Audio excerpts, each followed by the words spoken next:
역사에 기록된 명량해전은 우리에게 영원히 잊을 수 없는 위대한 승리의 순간으로 기억됩니다. 단 13척의 배로 300척이 넘는 압도적인 적선을 물리친 기적 같은 이야기. 바로 이순신 장군의 빛나는 영웅적인 서사죠. 하지만 만약 우리가 너무나 잘 알고 있는 이 패배가 단순히 압도적인 전력 차이 때문에 일어난 일이 아니었다면 어떨까요? 일본 수군은 왜 스스로 명량이라는 거대한 죽음의 덫으로 발걸음을 옮겼을까요? 그들의 시선으로 바라본 명량은 과연 어떤 모습이었을지 오늘 함께 깊이 들여다보고자 합니다. 우리가 흔히 접하는 영웅적인 이야기는 주로 승자의 입장에서 쓰인 경우가 많습니다. 그러나 때로는 패자의 시선에서 그들이 마주했던 전략적 고민과 극복하기 어려웠던 한계들을 추적하는 것이 전쟁의 진정한 의미와 승패의 본질을 이해하는 데 더욱 깊은 통찰을 안겨주기도 하죠. 오늘은 바로 그 새로운 관점으로 명량해전을 재조명해 볼 시간입니다. 승패를 넘어선 역사의 이면을 탐색하며 우리가 미처 알지 못했던 이야기들을 펼쳐볼까요? 임진왜란의 후기. 당시 일본 수군은 매우 복잡하고도 절박한 전략적 상황에 놓여 있었습니다. 그들에게 명량은 단순한 해협이 아니었죠. 한반도 전체를 아우르는 대전략의 핵심 교차로이자 반드시 확보해야 할 중요한 관문이었을 겁니다. 전쟁이 길어지면서 일본군의 가장 큰 숙제는 바로 군수 물자를 실은 배들이 안전하게 오갈 수 있는 해상 보급로를 확보하는 것이었습니다. 육로를 통한 보급은 한계가 명확했기에 바닷길은 그들의 생명줄과도 같았으니까요. 특히 한반도의 남쪽 해안선을 완벽하게 손에 넣는 것은 일본군에게 전략적으로 매우 중요한 목표였습니다. 부산 앞바다에는 엄청난 규모의 함선들이 집결해 있었고, 이들은 남해안을 따라 서해로 진출하여 육군과의 협력 작전을 펼치려 했을 것입니다. 그들의 계획대로라면 조선의 서해안을 장악하고 한양으로 통하는 바닷길을 열어 육군의 진격을 돕는 것이었죠. 명량해협은 바로 이 남해안 장악의 핵심 요충지였습니다. 좁은 물길이지만 이를 통해 서해로 나아갈 수 있는 가장 직접적인 길목이었으니까요. 일본군 지휘부는 아마 이 해협을 통과하는 것을 그들의 대전략에서 매우 중요한 단계로 인식하고 있었을 겁니다. 수많은 장수들이 모여 지도를 펼쳐놓고 어떻게 하면 이 좁고 험난한 물길을 뚫고 나아갈 수 있을지 밤늦도록 머리를 맞대고 고민했을 테죠. 그들에게 명량은 전략적 성공을 위한 필수적인 관문이었고 어쩌면 자신들의 압도적인 전력만으로도 충분히 통과할 수 있다고 굳게 확신했을지도 모릅니다. 마치 거대한 댐을 작은 물줄기가 막고 있다고 생각했을 수도 있겠죠. 과연 그들의 이런 판단은 옳았던 것일까요? 명량의 진짜 얼굴은 무엇이었을까요? 일본 수군이 간과했던 명량의 숨겨진 힘은 어떤 것이었을까요? 그들의 눈에 비친 명량은 단순히 좁은 해협이었을 뿐이었을까요? 아니면 그들이 알지 못했던 거대한 자연의 함정이었을까요? 이제 그 의문을 하나씩 풀어볼 시간입니다. 자, 그럼 일본 수군의 시선으로 명량해전을 한번 들여다볼까요? 임진왜란 후기에 접어들면서 일본군은 한반도 남부 지역을 안정적으로 장악하고 나아가 서해를 통해 곡창지대인 호남으로 진출하려는 야심찬 전략을 세우고 있었죠. 부산포에 집결했던 거대한 함대의 규모를 보면 그들의 의지가 얼마나 확고했는지 짐작할 수 있습니다. 그들에게 바다는 단순히 이동수단이 아니라 전쟁의 승패를 좌우하는 핵심 보급로이자 전략 거점이었으니까요. 육로를 통한 보급만으로는 대규모 병력의 장기적인 주둔을 감당하기 어려웠을 겁니다. 그래서 그들은 해상 보급망을 안정적으로 확보하고 전선을 더욱 확장하기 위해 필사적이었죠. 한반도 남해안 지도를 펼쳐놓고 보면 명량해협은 마치 실핏줄처럼 좁지만 서해로 향하는 가장 직접적이고 효율적인 통로임을 알 수 있습니다. 일본군 지휘부는 이 좁은 물길을 통과하는 것을 그들의 대전략에서 핵심적인 단계로 보았을 겁니다. 수많은 장수들이 모여 밤늦도록 지도를 들여다보며 어떻게 이 험난한 해협을 뚫고 나아갈지 머리를 맞대고 고민했을 테죠. 그들은 자신들의 압도적인 함대 규모와 화력이라면 충분히 이곳을 통과할 수 있다고 굳게 믿었을지도 모릅니다. 마치 거대한 댐을 작은 물줄기가 막고 있다고 생각했던 것처럼 말이죠. 명량을 통과해 서해로 진출하는 것은 단순히 전투 하나를 이기는 것을 넘어 전쟁 전체의 판도를 바꿀 수 있는 전략적 교두보 확보와 다름없었을 겁니다. 하지만 그들의 눈에 명량은 단순히 좁은 해협, 극복해야 할 장애물로만 보였던 것은 아닐까요? 어쩌면 그들이 간과했던 명량의 진짜 얼굴은 그들이 상상조차 하지 못했던 거대한 자연의 함정이었을지도 모릅니다. 일본 수군이 마주했던 명량해협은 단순한 물길이 아니었습니다. 바로 울돌목이라고 불리는 세계적으로도 손꼽히는 맹렬한 조류가 흐르는 곳이었죠. 썰물과 밀물이 뒤바뀌는 시점에는 물살이 너무나 거세어 바다가 울부짖는 듯한 소리를 낸다고 하여 울돌목이라는 이름이 붙었을 정도입니다. 이곳의 조류는 마치 살아있는 거대한 괴물처럼 움직였습니다. 썰물대와 밀물대의 물길 방향이 정반대로 바뀌고 그 속도는 시속 10노트, 즉 시속 약 18.5km에 육박했다고 합니다. 현대의 소형 선박도 조심해야 할 정도의 엄청난 속도죠. 게다가 해협의 폭이 가장 좁은 곳은 불과 300m도 채 되지 않았고 물속에는 수많은 암초들이 숨어 있었습니다. 일본 수군은 아마 이러한 지리적 특성과 조류의 맹렬함을 제대로 파악하지 못했거나 설령 알고 있었다 하더라도 자신들의 압도적인 전력으로 충분히 극복할 수 있다고 오판했을 가능성이 큽니다. 수백 척에 달하는 거대한 일본 함대가 이런 좁고 맹렬한 물길에 들어섰을 때 어떤 일이 벌어졌을까요? 마치 거대한 덩치의 코끼리들이 좁은 외나무 다리를 건너려다 서로 엉키고 넘어지는 상황과 비슷했을 겁니다. 맹렬한 조류는 일본 선단 전체를 혼란에 빠뜨렸고 함선들은 제 위치를 지키지 못하고 서로 부딪히거나 조류에 휩쓸려 통제 불능 상태에 빠졌죠.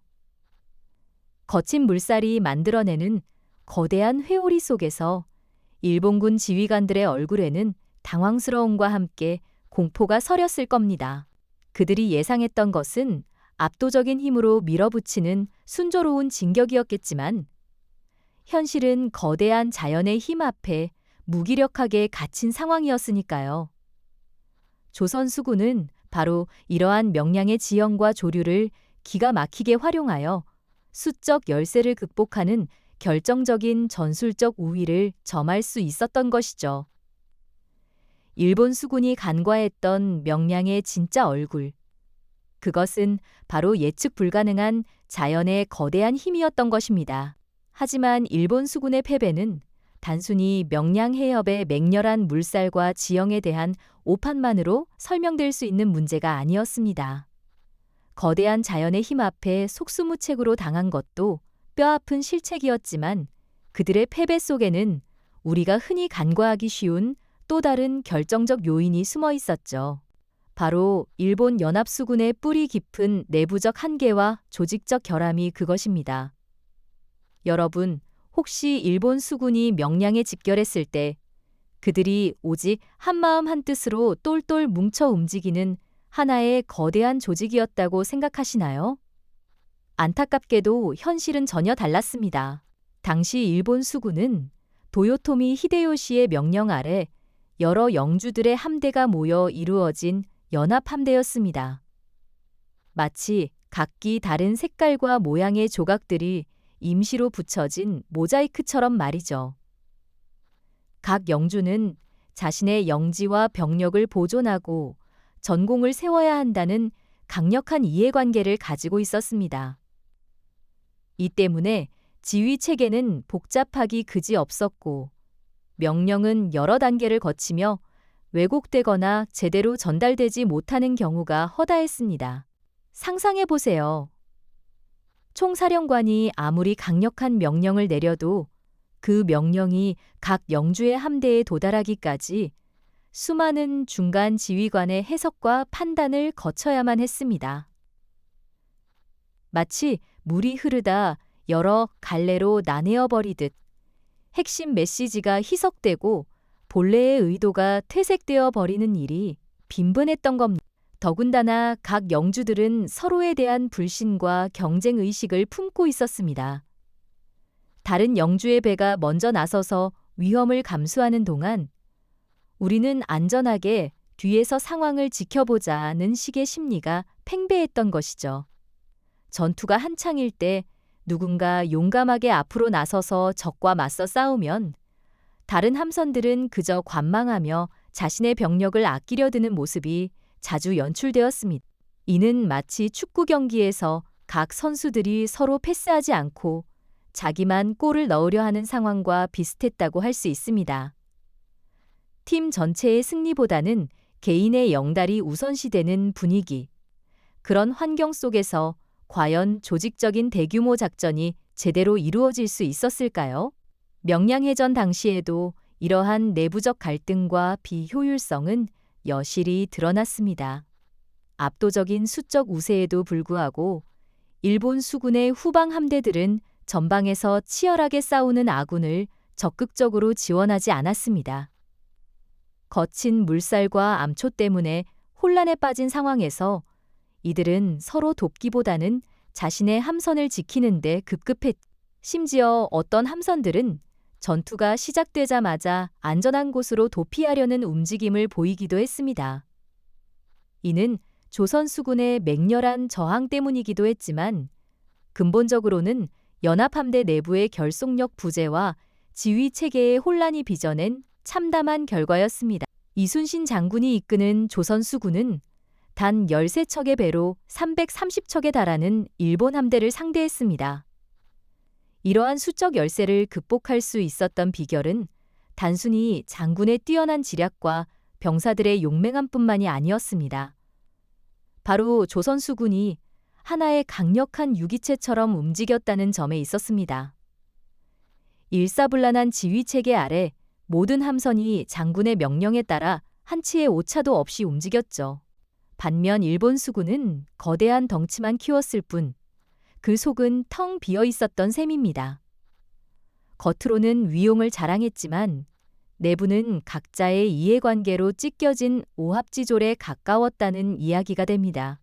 결국 명량해전은 일본 수군이 가진 대전략적 목표의 한계, 즉 조선 남해안을 장악하고 보급로를 확보하겠다는 원대한 계획이 지형에 대한 오판과 더불어 내부 지휘 체계의 모순과 결합하여 빚어낸 총체적 실패였습니다. 일본 수군은 압도적인 전력을 가지고 있었음에도 불구하고 그 전력을 하나로 모아 효과적으로 운용할 수 있는 능력이 부족했던 것이죠. 이러한 내부적 결함은 명량의 거친 파도 속에서 더욱 극명하게 드러났고 결국 그들의 거대한 함대를 무력화시키는 결정적인 원인이 되었습니다. 명량에서의 패배는 단순히 전술적 실수가 아니었던 것입니다. 오히려 당시 일본이 직면했던 조직적 결함과 지휘 체계의 한계를 고스란히 보여주는 거울이었죠. 이처럼 명량에서 드러난 일본 수군의 조직적 문제점은 단순히 한 번의 해전 패배로 그치지 않았습니다. 오히려 그들의 전체적인 조선 침략 전략에 매우 심대한 영향을 미쳤을 겁니다. 과연 일본 지휘부는 이처럼 참담한 경험 속에서 무엇을 배우고 또 앞으로의 전술을 어떻게 바꾸어 나갔을까요? 명량에서의 대패는 일본 수군에게 해상 보급로의 취약성이 얼마나 치명적인지, 그리고 육군과의 유기적인 협력 없이는 단독 작전이 얼마나 한계를 가질 수밖에 없는지를 뼈저리게 일깨워 주었을 겁니다. 그들은 더 이상 조선 수군을 만만하게 볼 수 없게 되었고, 특히 이순신 장군의 존재가 자신들에게 얼마나 거대한 위협으로 다가오는지 절감했을 테죠. 이 쓰라린 경험은 일본 수뇌부로 하여금 육군과의 유기적인 협력을 그 어느 때보다 절실히 고민하게 만들었습니다. 이제 그들은 해상에서의 독자적인 우세만을 고집할 수 없다는 냉혹한 현실을 직시해야만 했습니다. 바다를 통한 보급이 언제든 끊길 수 있다는 공포는 육로를 통한 안정적인 보급망 구축의 필요성을 강력하게 제기했죠. 따라서 일본 지휘부는 위험천만한 명량 해협을 직접 통과하는 대신 서해안을 크게 우회하거나 이미 육군이 점령한 거점들을 활용해 내륙으로 보급품을 운송하는 등 해상 보급로의 안전성을 확보하기 위한 다양한 방안을 필사적으로 모색했을 겁니다. 이러한 전략적 전환은 이후 전쟁의 양상에도 적지 않은 변화를 가져왔을 테고요. 무엇보다 명량해전은 조선 수군의 위상을 완전히 뒤바꿔 놓았습니다. 단 13척이라는 믿기 어려운 전력으로 거대한 일본 함대를 막아선 기적은 일본군에게 깊은 좌절감을 안겨주었을 뿐만 아니라 향후 해상 작전에서 조선 수군을 최우선 경계의 대상으로 삼게 만드는 결정적인 계기가 되었습니다. 이는 단순히 한 번의 전투를 넘어 임진왜란이라는 장기적인 전쟁의 흐름에 예상치 못한 거대한 파급 효과를 가져왔다고 볼 수 있을 겁니다. 일본군의 입장에서 명량은 단순한 패배가 아니라 자신들의 전략적 오만함과 내부적 모순을 정면으로 마주하게 된 쓰라린 통찰의 순간이었던 것이죠. 결국 명량해전은 겉으로 보기에 압도적인 전력 차이에서 비롯된 기적적인 승패처럼 비치지만 그 이면에는 일본 수군이 애초에 가졌던 전략적 목표의 모호함, 낯선 조선의 지형에 대한 오판, 그리고 무엇보다 복잡하고 비효율적인 내부 지휘 체계라는 복합적인 요인들이 뒤얽혀 만들어낸 결과였습니다. 이 패배는 단순히 전술적 실책을 넘어 당시 일본이 조선 침략이라는 대규모 원정에서 직면했던 총체적인 전략적 난관과 조직적 결함이 고스란히 반영된 총체적 실패였다고 평가할 수 있을 겁니다. 진정한 승패는 눈에 보이는 결과만을 가지고 속단할 수 없다는 것을 명량은 우리에게 여실히 보여줍니다. 오히려 전략의 깊이와 실행의 견고함, 그리고 예측 불가능한 상황에 유연하게 대응하는 능력에 달려있다는 깊은 메시지를 던져주고 있는 거죠. 역사를 단편적인 승패의 기록으로만 바라보는 것은 어쩌면 숲을 보지 못하고 나무만 보는 것과 같을지도 모릅니다. 승자와 패자의 입장을 모두 탐구함으로써 우리는 특정 사건의 본질을 더 깊이 이해하고 오늘날 우리가 마주하는 수많은 상황 속에서 겉으로 드러난 결과 이면에 숨겨진 다양한 요인들을 분석하는 지혜를 얻을 수 있을 겁니다. 명량의 거친 파도 속에서 일본 수군이 겪었던 좌절과 깨달음처럼 우리가 미처 알지 못했던 역사의 다른 면모는 언제나 우리를 기다리고 있습니다. 그렇게 또 다른 시선으로 역사를 탐험하는 여정은 계속되어야겠죠. 이 영상이 도움이 되셨다면 좋아요와 구독 부탁드립니다. 여러분의 응원이 제게 큰 힘이 됩니다. 다음 영상에서도 더 유용한 정보를 공유하겠습니다. 감사합니다.